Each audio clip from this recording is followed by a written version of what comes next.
Well, last night we introduced you to a program in Salt Lake County, Utah that allows anyone to walk into a county library and walk out with Naloxone. No money required, no questions asked.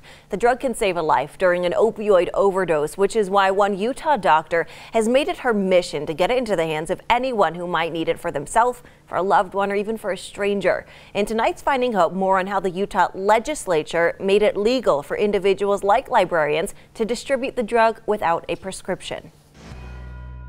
The main mission is keep people alive. Nobody can get better if they're dead. Dr. Jennifer Plum is passionate about getting naloxone into the hands of anyone who may at any time need to reverse an opioid overdose on themselves, a loved one, or even a complete stranger. A dad who called me recently and had saved his son on Christmas Eve night. On top of her role as the medical director of Utah Naloxone, Dr. Plum works in the ER at a children's hospital.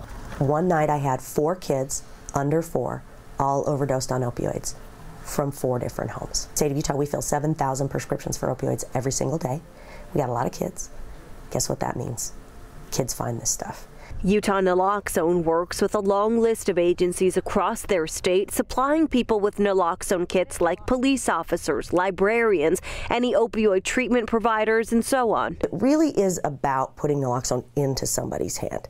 We can talk about it all we want. We can have ads about it all we want. It can be available in every single pharmacy, and that's not the same as putting it directly into people's hands. So how do they get it into someone's hands without a prescription? Naloxone isn't a controlled substance, but it is a prescription substance that you'd normally have to get from a doctor, pharmacist, or some kind of healthcare professional. That's how it works in Idaho, but in 2016, Utah legislators added verbiage to their law allowing any individual to distribute the drug. So that could be law enforcement, that could be EMS, that could be someone who works in a treatment center, that could be someone who works with those experiencing homelessness, that could be someone who works in a mental health entity. We listed all of these, potential folks we thought would be interested, all the way down to individuals. That made it legal for anyone in the state of Utah to provide naloxone to someone else, because from Dr. Plum's experience, not everyone has a doctor, and many wouldn't feel comfortable opening up to a pharmacist about addiction. And I got a phone call last night, 1:30 in the morning, from someone who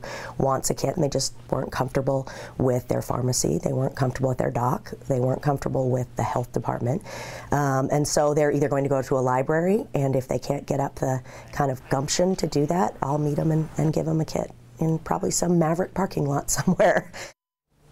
Now, since Utah Naloxone started in 2015, they've distributed 45,000 naloxone kits, equaling 90,000 potentially life-saving doses. And they've had more than 2,700 cases where individuals have gone out of their way to contact the organization and let them know they used the kit and it did help save someone's life.